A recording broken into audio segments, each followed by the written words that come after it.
भाइयों और बहनों, हमारे देश में आजादी के पहले और उसके बाद भी मूलभूत चिकित्सा और स्वास्थ्य सुविधाओं को कभी प्राथमिकता नहीं दी गई। अच्छा इलाज चाहिए तो बड़े शहर जाना होगा, अच्छे डॉक्टर से इलाज कराना है तो बड़े शहर जाना होगा, रात बिरात किसी की तबीयत खराब हो गई तो गाड़ी का इंतजाम करो और लेकर भागो शहर की तरफ। हमारे गांव देहात की यही सच्चाई रही है। गांवों के कस्बों में जिला मुख्यालय तक में बेहतर स्वास्थ्य सुविधाएं मुश्किल से ही मिलती थी। इस कष्ट को मैंने भी भोगा है, महसूस किया है।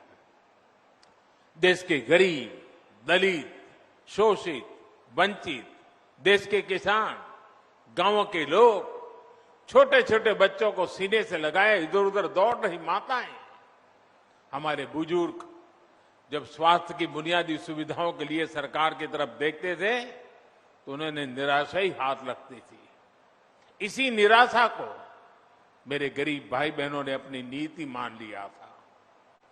जब 2014 में आपने मुझे देश की सेवा का अवसर दिया, तब पहले की स्थिति को बदलने के लिए हमारी सरकार ने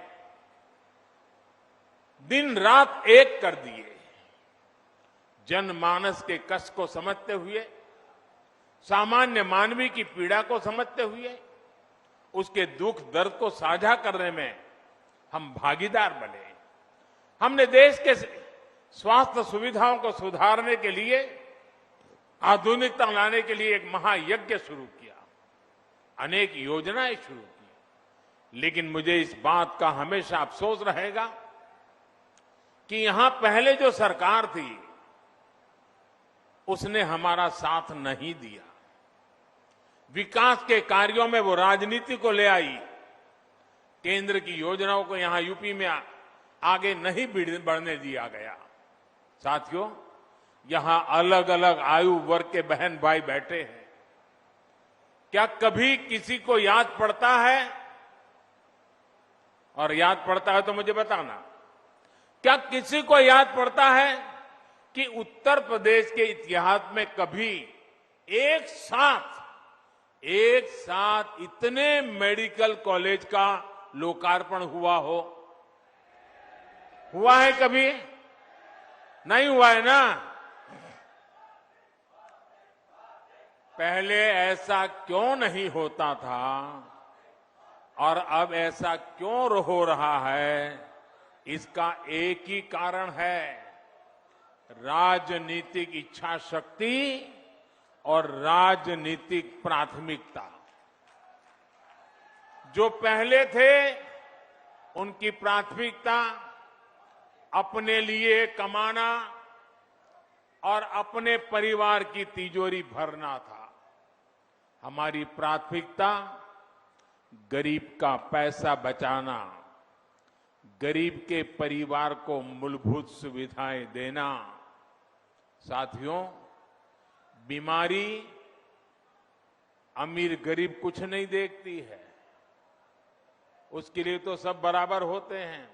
और इसलिए इन सुविधाओं का जितना लाभ गरीब को होता है उतना ही लाभ मध्यम वर्ग के परिवारों को भी होता है।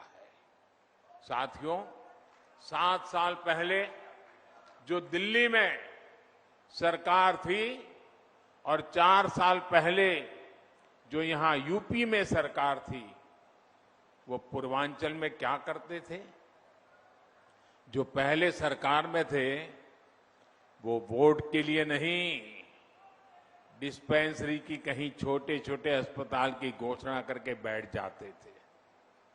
लोग भी उम्मीद लगाए रहते थे, लेकिन सालों साल तक या तो बिल्डिंग ही नहीं बनती थी, बिल्डिंग होती थी तो मशीन नहीं होती थी, दोनों हो गई तो डॉक्टर और दूसरा स्टाफ नहीं होता था। ऊपर से गरीबों के हजारों करोड़ रुपए लूटने वाली भ्रष्टाचार की साइकिल, ये भ्रष्टाचार की साइकिल 24 घंटे अलग से चलती रहती थी। दवाई में भ्रष्टाचार, एम्बुलेंस में भ्रष्टाचार, नियुक्ति में भ्रष्टाचार, ट्रांसफर पोस्टिंग में भ्रष्टाचार, इस पूरे खेल में यूपी में कुछ परिवारवादियों का तो खूब भला हुआ। भ्रष्टाचार की साइकिल तो खूब चली, लेकिन उसमें पूर्वांचल और यूपी का सामान्य परिवार पिसता चला गया। सही ही कहा जाता है, जाके पावन फटी बिवाई, जाके पावन फटी बिवाई, वो क्या जाने पीर पर आई। साथियों, बीते वर्षों में डबल इंजन की सरकार ने हर गरीब तक बेहतर स्वास्थ्य सुविधाएं पहुंचाने के लिए बहुत ईमानदारी से प्रयास किया है, निरंतर काम किया है। हमने देश में नई स्वास्थ्य नीति लागू की ताकि गरीब को सस्ता इलाज मिले और उसे बीमारियों से भी बचाया जा सके। यहां यूपी में भी 90 लाख मरीजों को आयुष्मान भारत के तहत मुफ्त इलाज मिला है। इन गरीबों के आयुष्मान भारत की वजह से करीब करीब 1000 करोड़ रुपए इलाज में खर्च होने से बचे हैं। आज हजारों जन औषधि केंद्रों से बहुत सस्ती दवाएं मिल रही हैं। कैंसर का इलाज, डायलिसिस और हार्ट की सर्जरी तक बहुत सस्ती हुई है। शौचालय जैसी सुविधाओं से अनेक बीमारियों में कमी आई है।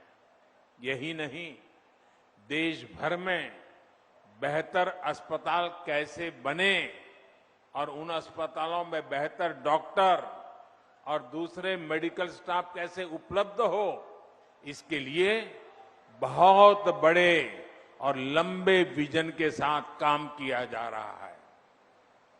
अब अस्पतालों का, मेडिकल कॉलेजों का भूमि पूजन भी होता है और उनका तय समय पर लोकार्पण भी होता है।